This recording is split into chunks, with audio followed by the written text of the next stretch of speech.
Good morning. Well, lovely to be here again. For those of you who have had half term, I hope that that was an easy week for you. For others of you, it might be this week that is your half term. So I do know what it's like juggling work and childcare when there's school holidays. And actually, it feels quite pertinent to today's talk. So today we're looking at teams. So having been employed, well, self-employed, I should say, for over 20 years, I know what it's like to feel like you have to be every department in your business. And it can be quite lonely and it can be quite exhausting. And often it's not what we think about when we do our initial training. So I trained first as a reflexologist and then a few years later trained as a yoga teacher. And really, in neither of those trainings did they talk much about running a business. And so then you go out into the world and you start practicing. And what we trained in and what we want to do is what we've trained in. So, whatever type of yoga teacher that is, you may also have a therapy that you practice. So this is where our heart is, this is where our expertise is. And then we realize that actually we are also, the marketing department, we are the admin department, we are the accounts department, we are the IT department, we are the legal department. We're all of these things. And what I grew to really understand is that if we are going to really thrive in our practice, in our business, we need support. No really successful person has built their business entirely on their own. And it may look on the outside like they have. I can promise you that nobody really does that. There will always be other experts, other help to make that possible. And it doesn't have to be a huge team. And I'm not certainly here talking about, taking on loads of employees and being on that kind of scale. I'm assuming people here are pretty much, what we call solopreneurs, working alone, self-employed, trying to make a business that is going to sustain your lifestyle and be a sustainable business. And so, really, I think it can be a bit of a mental block sometimes to think about getting in help. There may be a belief that we should be able to do all of this on our own because it looks like everybody else is too. So, right off the bat, like I was saying, is nobody really successful has done that entirely on their own. They might start off on their own, but there will be other help in there to make it possible. And we really can't grow if we continue to try and be everything in our business. We need some practical support. There's only so much time and energy any of us have. And so we need to look at what's the best use of our time, where we can be really effective, maybe looking at the things that only we can do. So, only I can teach the classes that I'm responsible for, and I may have a cover teacher as a backup, and that could be a good part of a team. But there's certain things that only we can do. And then there's a load of other things that are necessary for our business that don't necessarily have to be done by us. So, it's looking at how do we manage our time and our energy so that the thing that we really want to do, which is teach, we have time and energy to do that, that we don't arrive at the class absolutely frazzled because of all the other stuff that we've been doing around the business. So, you know, it's an important part of maintaining your energy. I think maintaining your mental health and your mental capacity. You know, trying to be 10 different professions is mentally frazzling and exhausting as well. So we're really looking at how can we get in some additional support, you know, maybe delegate some tasks, maybe, you know, outsource some tasks so that we've got the energy and the enthusiasm and the inspiration to do the stuff that we really love doing and to do the things that's really important. So I'm going to be looking at, I suppose, two whole chunks. So the first thing that I'm going to be going through is the kind of paid help that we might hire in somebody to help us with things. And I know from my own experience, that can feel like a frightening prospect, particularly if you feel like financially you're not quite where you want to be yet. But what I would encourage you to do is to really acknowledge that in order to grow, we need to free up a bit of time and energy. And sometimes that involves a small leap of faith to invest in something that is going to make that more possible.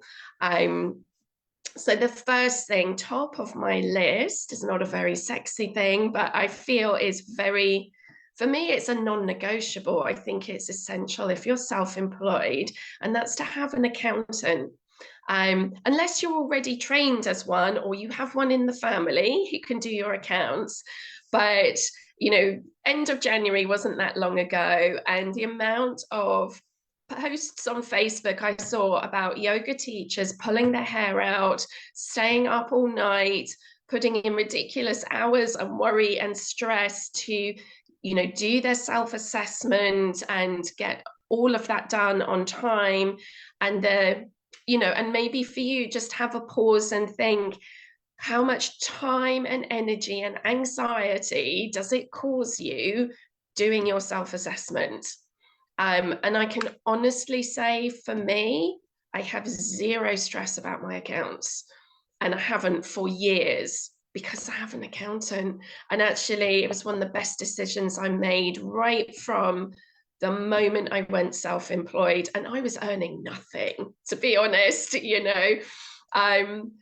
But I think having done a little bit of work in business before I worked as a therapist, I just had this instinct that it was really important to have an accountant because their expertise is so valuable. So just in the first instance of knowing that they are taking responsibility for getting all the paperwork right, that all the right figures are in the right boxes, and, you know, it's filed and it's correct and it's accurate. They also, they're the one, their CPD is keeping up to date with every new budget and all the changes in tax allowances and business expenses. Like, they know all of that. And so in addition, there's so much expertise that you can call on to help you make decisions that will save you money. You know, over the years with my accountant, there's been so many times where I've just had one quick question, which is not a big deal for her to answer, which radically shifted a big decision in my business about whether something was necessary or not, or how to structure something, or, you know, whether that's looking at, is it worth trying to buy a car through a company rather than as an individual, or asking whether you should be a limited company or stay solely self-employed. Like, these sorts of things, you know, for me, have been really, really invaluable, and it's been such a worthwhile investment for the peace of mind, the amount of time it saves me. And for all of these things, you think, well, how much time and energy does that free up, knowing that someone else is dealing with that? So I would really encourage everybody to have an accountant. It doesn't have to be ridiculously expensive. If you find a small independent, maybe they also are a solo practitioner, you're also then supporting another small business, which is wonderful. And then this becomes somebody who's on your team. I really feel my accountant's part of my team, and that every now and then when I have a question, I can email her or call her up because we've had this relationship over many years. So that's top of my list. And number 2 on my list might feel a bit kind of out of scope, but certainly for me, this has been a massive game changer, and that would be to have a cleaner. And it doesn't sound immediately like this is a business thing, and it may bring up possible mental or emotional blocks about what that might mean to be a person who has a cleaner. But for me, it's just a very practical thing that, particularly being a single parent, I'm trying to run 2 businesses by myself, have a primary age child, I have, like, there's so many things in our life, so many responsibilities. This is one thing that's very easy to outsource. And for me, it frees up so much time and energy and is more affordable than hiring other people who may be of a higher level of training or expertise, whose hourly rate is higher. So we'll come into some of those things in a bit, but if you're thinking in your business, you haven't got enough time maybe to do all your marketing, so you might want to hire somebody to do marketing for you. Well, that's going to cost a lot more than hiring a cleaner to do a few hours. That frees up your time that maybe then you could do a bit more of your own marketing. So it's kind of thinking around, where are you spending a lot of time and energy, and where could you possibly claim some of that back? And so for me, it's very practical. I have 5 hours a month. It's not loads, it's affordable, and it absolutely makes a huge difference because she's so much more efficient and gets more done in that time than I would, because I get distracted when I'm cleaning because I see other jobs that need doing, whereas she's just really focused on what I've asked her to do. And again, and on an emotional level as well, just that feeling of coming home once a fortnight and somebody has cleaned my house for me. It's so lovely. I'm so grateful for it. And like that boost it gives to your well-being of feeling cared for, feeling like you don't have to do all of it all the time. The emotional and mental burden of that is quite high. So, that, if nothing else, those 2 things I think could change your life. Which sounds, a bit dramatic, but really I think it could make a huge difference.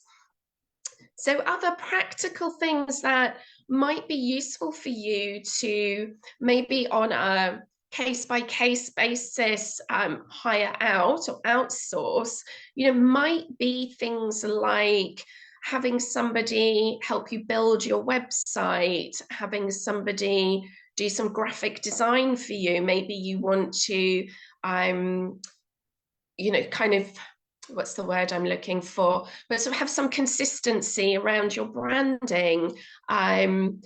Sometimes it can, if it's not your area of expertise, if it's not something you love doing, if it's going to take you ages and it's going to be frustrating and it's going to make you feel really fed up, maybe think, is it worth actually getting someone else to do that? and maybe setting you up with a branding kit. So you've got all your colors, all your fonts, all your images, all done for you, and then it's easy. You know, that might be something that's worth investing in, because if you think of how much time and energy it takes, or whether it never really gets done. You know, I know for myself, there's been things, and I look back and go, I could have made so much more progress, because I've reached a point where I got stuck because I didn't have the technical expertise. I got fed up with it, couldn't work out how to do it. And then you come back to it months later and these things don't get done. You think, well, you know, if I had actually just bitten the bullet and hired someone to fix that problem for me, then these things would have been rolling and it would have been more productive. And so, you know, these are the lessons that I've learned over the years, that sometimes it's worth paying someone to do something. If they can do it in an hour and it would take you 2 days, then to me it makes sense that you have somebody else do it for you, because then the time and the space and like the mental space and the creativity and the inspiration that can come from not being so exhausted and frazzled can bring more to your business. You know, that is the time then that you could spend, you know, building relationships with your students, or going out and getting new business, you know, maybe networking, making connections in your community, you know, meeting other business owners, like all of these things about building relationships and trying to make connections with people who could refer students to your class, or you know, paying more attention to the students you already have and, you know, developing things for them. You can spend that time making your business better and have somebody else like do some technically difficult thing that is not our expertise. You know, we're not necessarily web designers or IT people, or you know, technical people around email services and all of that kind of thing.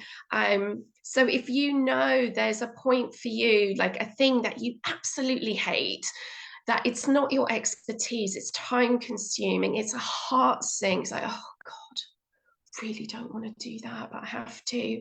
If it's necessary for your business that that thing happens, then I would look at getting someone else to help you.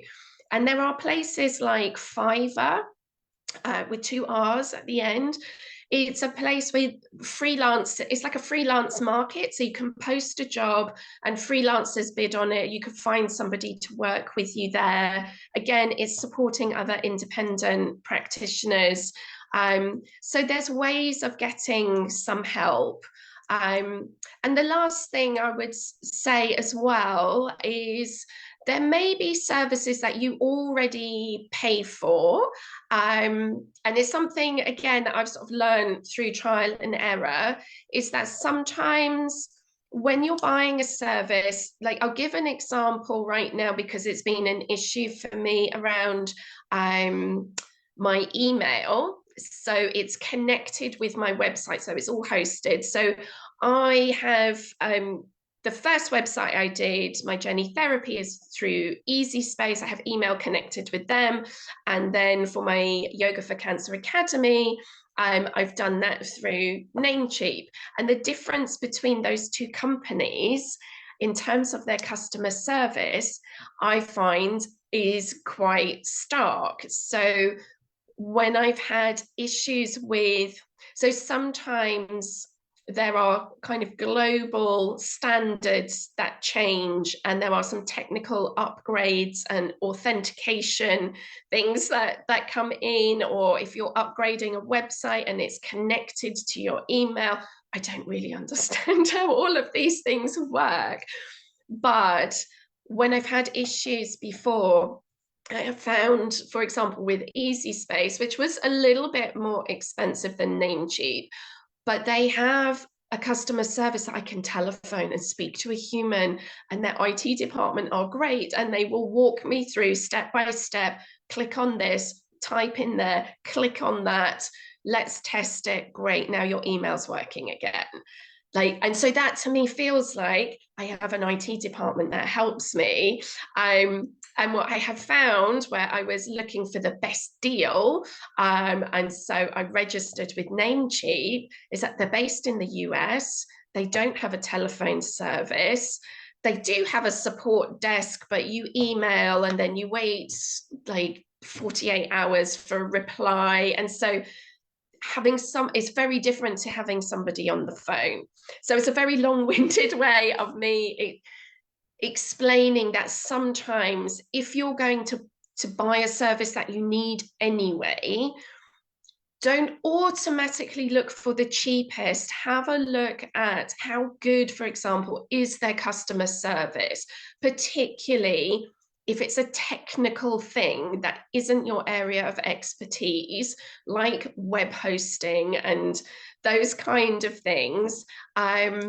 You know, that might be something that makes a real difference, because then if we hit a brick wall with getting our website to work, like if something catastrophic happens and we don't know how to fix it, again, if you've paid a little bit more for a company that offers good customer service, it's actually in the long run going to be more affordable than then looking for a private individual to hire on an hourly basis. That will cost you a lot more for them to fix a technical issue when, you know, that could be something that's done by customer services. So sometimes just looking at those things where you pay a little bit extra, but you get the kind of customer support you need, is going to help your business flow. Because what we don't want is to hit these blocks where, like, computer says no, something stops working, and then we can't do the things that we need to do. Because that's going to damage your business, or it's going to stop it from growing. And again, it detracts from your time and your energy that you'd much better be giving into your teaching, into writing your lesson plans, into having time for your personal practice, into, say, having time to nurture the relationships in your business. So all of those things are really important. So there's all the reasons why I would say it is worth sometimes paying for people to help you, because in the long run, you'll grow your business, it'll be more sustainable, you'll generate more income, and it will pay for itself. The other kind of paid help, which I also find very useful, and again, this will vary very much from person to person as to what your needs are, but having some kind of personal help, because we are our business and we need to be okay physically and mentally, emotionally, to keep delivering, to keep giving to people, to keep holding space for people, to keep looking after our students. So we need to be mentally, emotionally well, we need to be physically well. And so, you know, this may be where you might want to have some kind of yoga teacher mentor, as some emotional support, or as a place to bring issues with. I have a counselor, and I've had her for years. That's a space where I get to just process, you know, my emotional stuff. Sometimes when things come up at work that are difficult for me, on an emotional level, then that's a place that I can take that to. So that's a very worthwhile thing for me. You may want to have a business mentor, which is a slightly different thing, as somebody who can help you grow your business, give you inspiration, give you guidance, hold you accountable. You know, it's like having somebody on your team who's on your side, who's helping you achieve your goals. You might also like to have something like physio, an osteopath, massage therapist. You know, I have a osteopath that I started seeing about a year ago for a neck issue I have, and I now go about once every 6 weeks as a maintenance kind of thing. I know there are certain weaknesses in my body that I need to be mindful of, and obviously I do my practice as well. But also, just, and I think I resisted for a while because I thought, oh, but I'm a therapist and I'm a yoga teacher, and so I should be able to deal with all of this on my own and not have other people. That it would somehow mean that I was failing in some way or not good enough if I wasn't looking after myself perfectly by myself. And actually, sometimes we do need other help, and it's not a failing, it's an area of growth to go, I don't have to do everything on my own. And sometimes it's really beneficial to have another person have an objective view of your well-being and give you some feedback and advice, to have somebody who's trained in another modality. These things are really useful. And again, it might feel like an indulgence, that is something that's hard to justify. But if we're injured, if we're not physically so well, and we end up having to cancel classes, we lose income, it damages our reputation. Like the knock-on effect of us not being okay is huge. So for me, I feel it's worth investing a little in these things. And like I say, I'm not going every week. I go about every 6 weeks, or, every other month. And I've noticed since I've been doing that, there are, I'm not getting headaches so much. I'm not getting other issues so much. Like these things help.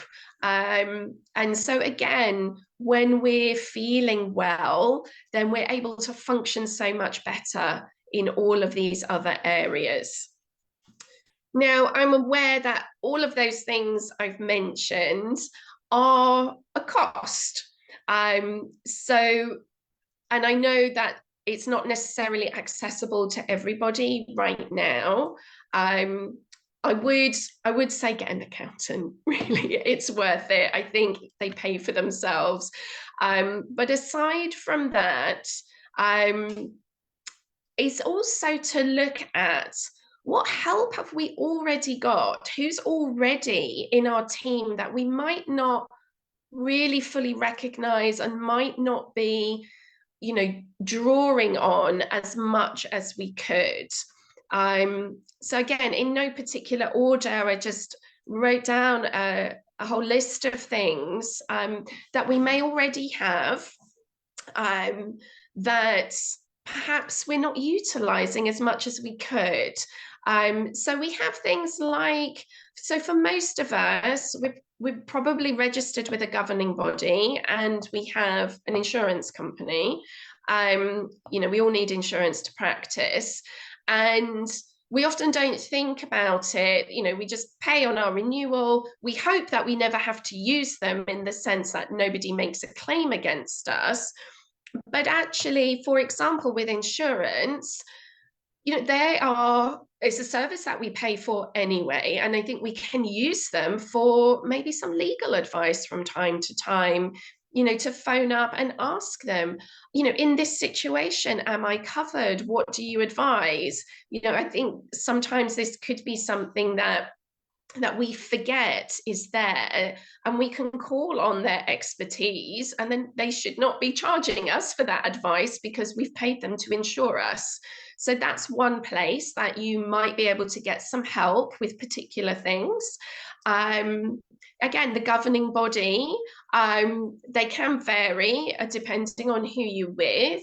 But again, sometimes, there might be an issue that comes up, that it's certainly worth contacting your governing body about. So whether it's, you've had an issue, maybe say you're working for a studio and there's maybe some terms and conditions there that are a problem, that why not contact your governing body and flag it with them and saying, I'm not sure what my status is here. What advice do you give? They should be there to support us. And I think maybe we don't always call on them for assistance with things. So that's two things already that is part of your team, that we can call on when situations arise. Again, there may be colleagues in the places that you work. So for example, I teach my cancer classes at Maggie's, and one of the lovely things there is that I do feel like I have a team there that help me manage the class. There are people that I can go and talk to if I have a difficult student, or if something emotional comes up as well. Working with cancer, sometimes, we hear bad news. Sometimes, people die, and it's really nice to know that there are other members of staff there that I can call upon. And, I had quite a personal incident a few months ago, and I was feeling really upset. And I was able to just pull someone aside and said, oh, actually, have you got 10 minutes for a chat? I kind of need to talk to somebody.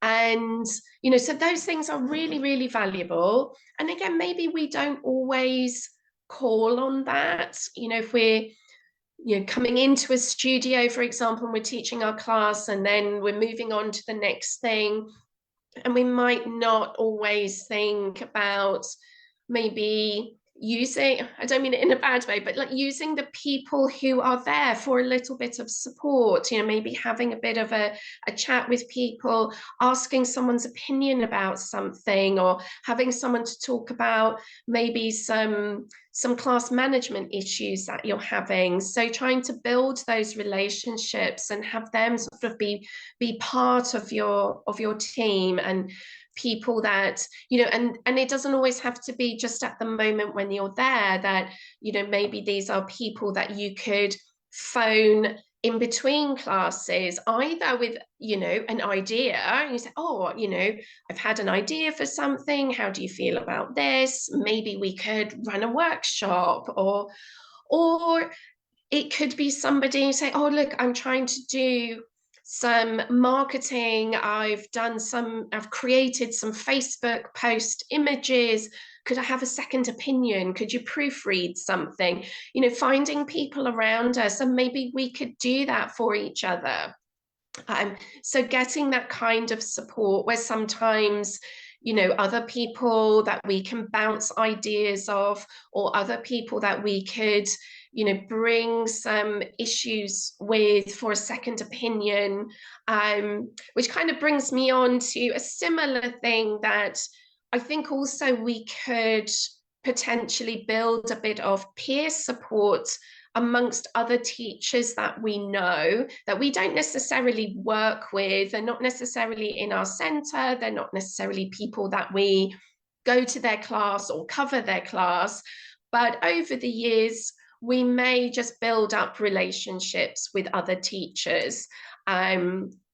And yeah, so I have a handful of people in my local area in North London, and these are people that I know that I can call up, and for all of those things, whether I've run into an issue and I need a second opinion, sometimes we might have a really difficult situation come up, and we're not sure whether we're in the right, or there can be a lot of difficult things that are really hard to sort out by yourself. And so having a peer who understands the industry, that you can phone up and, or meet for a coffee or something and have a conversation and saying, oh, am I being reasonable to ask for this or to refuse that?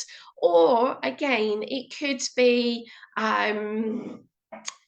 I see discussions come up about asking advice about running retreats, for example. If you have another yoga teacher friend who's really experienced at that and you've never done it, then this could be something where, you can call on that friendship or that relationship for a little bit of advice, which could be so invaluable. And then in return, there may be areas of expertise that you have that they can call on you for. So I would really encourage you to nurture some relationships with other yoga teachers, and really try and have a handful of people that can be like a working friendship, this kind of peer support, where, because it's really hard to do everything on your own, and sometimes we need moral support as well as practical support. It may be that you're doing something new and you're really nervous, and you just want that kind of moral support, someone to be a bit of a cheerleader and go, listen, you've got this, it's fine. Or do you want to have a quick practice run with me? Or whatever these things are. So really building some peer support, and that doesn't cost you any money. It will cost you some time and it'll cost you some effort, but I feel that it's very rewarding and really worth doing. There's quite a few good Facebook groups for yoga teachers that can offer different kinds of support as well. So whether that's business support, technical support, certainly I notice on other groups, people might be asking about, contractual issues, or what to charge for corporate yoga, and all of those things. I think it's free, it's there. It may just give you some pointers of where to find better information or recommendations for people that you want to hire. So Facebook groups are good to use. I definitely encourage you to use this one as well, that if you've got some issues or some support that you need, do bring it here. This is a private group as well. And so if you have issues or things that you want to keep private, or that you've got questions around students that you're working with, then that unless they're also a member of the group, then this is something that will stay private. So, do use this group for support as well. And then you also might want to build relationships within your community with other businesses. So, that kind of broader networking, where if you can, get to know people in your area, especially in the area that you teach. So if you're teaching in person, say in a community hall or a church hall, or or at a local yoga studio, that if you get to know other businesses, like some of the cafes or smaller independent businesses, and do that kind of networking, and maybe invite them into a class, or these kind of things, where then they can be part of your marketing team in an informal way, that if you have other people recommending your classes, or recommending you as a private teacher, and again, you can then recommend your students to go to the local independent cafe rather than one of the major chains. So these kind of two-way referral networks are really lovely ways of, again, feeling like you're not just doing everything on your own, that there are people out there that are supporting you. And lastly, and definitely not least, it's your friends, your family, your partner, if you have one. These also are people who are on our team, again, who can give us some moral support, and maybe depending on the expertise of our friendship group or people in our family, you know, there may be some real practical support that they can give as well. You know, whether that's having, so when I very first qualified, one of my best friend's husband is very good at IT, and he built my very first website. So I was very lucky to be able to have that, you know, to have that available to me. So again, there may well be people that you know who can be very helpful, and there may be some sort of exchange that you could do with them. But yeah, just to call on other people's expertise, but also I think just for, you know, that moral support. We all have ups and downs in our business, and you know, sometimes when we hit those kind of emotional times, and it happens to everyone, where you either fall out of love with what you're doing and you just don't feel inspired and you feel like, oh, I don't know why I'm doing this. Or it may be that you just hit a real crisis of confidence of, I think I'm really awful at this. Maybe I shouldn't be a teacher, or I don't think I'm good enough. Like all of those things. This is where we want people around us who can help carry us through those difficult times, because they do pass. It's all part of a growing process. And often those things come when you're on a verge of some real development. And so just having somebody to be the steady guiding hand at those times can again make a huge difference in how sustainable our business is. That helps us keep moving forward rather than just shrinking back. Because that might be what we feel like doing at the time, is sort of running away and hiding. But when you have support around you, then that helps you to process what's going on and keep moving forward and keep growing and developing. So there's a lot of stuff there to think about. So in summary, and to wrap up, what I'd invite you to do is to do a review of your business, of all the different areas, and just notice or make a note of what of the things that are sort of within your comfort zone, that are quick and easy for you to do, don't particularly cause you that much stress. And maybe those are the things that you can hang on to for the time being. And then where are your real sticking points? What are the things that you absolutely hate? What are the things that tie up a lot of your either physical or emotional or mental energy, and that also take you a really long time to do? So if it's not particularly quick and easy to do, then maybe investigate whether this is something that you can outsource, and have a look at those things, and see where are the gaps that you could bring in help. And then I would also invite you to have a look at everything you already have that you might not really recognize, and see how could you use those things a bit more, how could you develop that a bit more. So, you know, out of the services you've already signed up to, out of the relationships you already have, how could you make better use of those and nurture those a bit more to get the support that you need.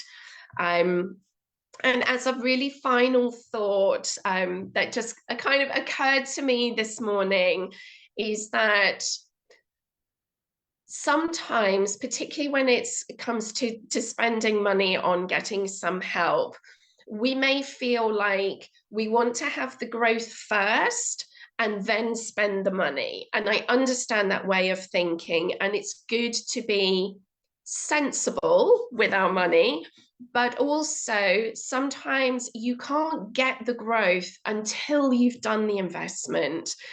And it just came to mind a bit like if we had a fruit tree and we refused to give it what it needed to thrive until it gave us a good harvest.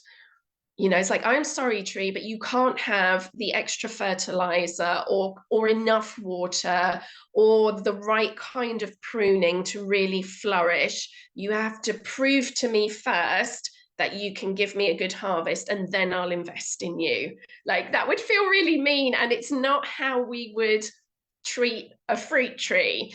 But we kind of do it to ourselves quite often. It's like, oh, I want the result first, and then I'll feel comfortable to make the investment.